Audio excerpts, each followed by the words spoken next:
C'est lorsque tu commences à imaginer les filles que tu rencontres avec du sperme sur la gueule que tu te dis que ça va peut-être un peu loin. Salut à tous, aujourd'hui on va voir les 3 pires conséquences que peut amener une surconsommation de porno. Vous êtes sur La Purge.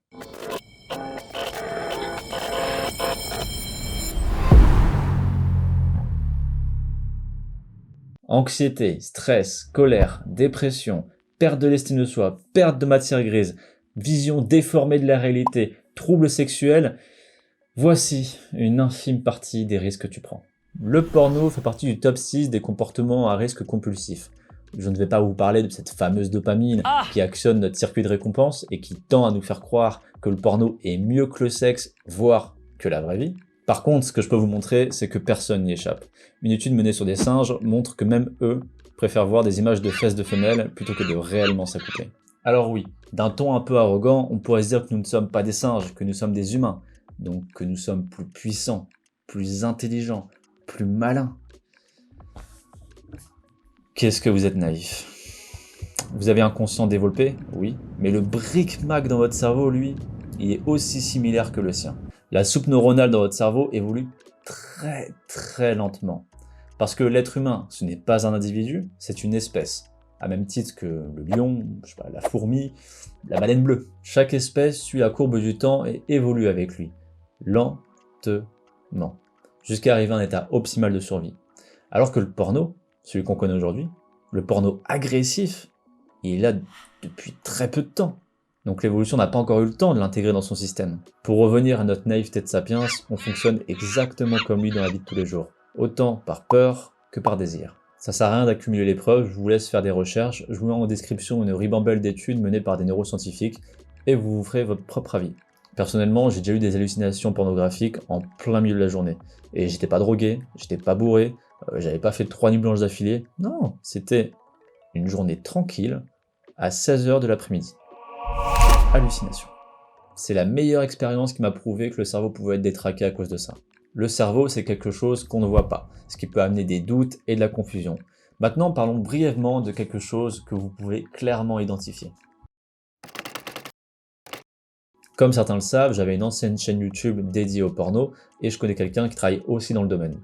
Et ce qui est récurrent dans les troubles sexuels, c'est soit les éjacs précoces, soit les pertes d'érection. L'idée, elle est simple. C'est comme les jeux géométriques qu'on donne aux enfants.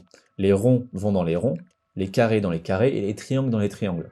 Et lorsque tu consommes trop de porno, c'est essayer de mettre un triangle dans un rond, un carré dans un triangle, ça ne passe pas. Il y a un problème, il y a un dysfonctionnement. Notez juste cette idée. Votre cerveau suit un processus illogique et contre-productif. J'ai pas envie que la vidéo soit trop longue, donc j'en parlerai en profondeur dans la prochaine vidéo. Donc abonne-toi et rejoins mon Telegram pour être averti. 40% de gens tentent de reproduire ce qu'ils voient dans leur écran dans la vie réelle. Et c'est pas vraiment étonnant parce qu'on fonctionne tous par mimétisme.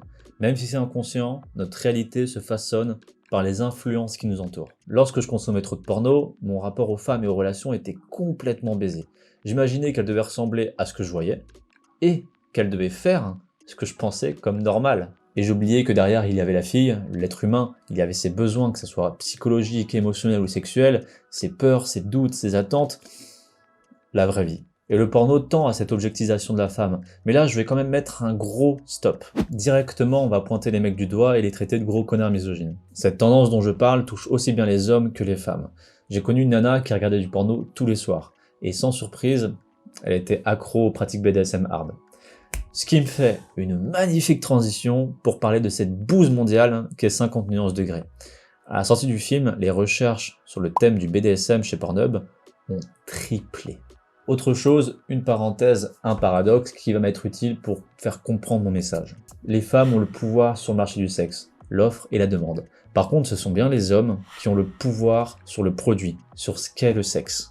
Ce qui veut dire que les femmes vont décider ou non si elles ont envie de baiser avec toi, certes, mais ce sont les hommes qui vont propager les tendances et les normes sexuelles. Les femmes vont beaucoup plus être dans l'adaptation des goûts masculins que la vraie émancipation de leurs désirs.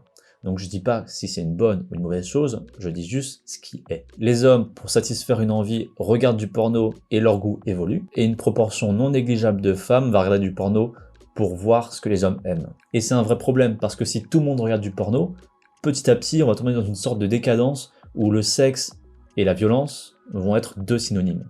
Personne n'est coupable. Par contre, tout le monde est responsable, que ce soit les hommes ou les femmes. Donc lorsque tu regardes du porno, c'est pas seulement toi que tu bousilles, c'est tout l'écosystème des relations de femmes. C'est l'humanité entière que tu es en train de flinguer.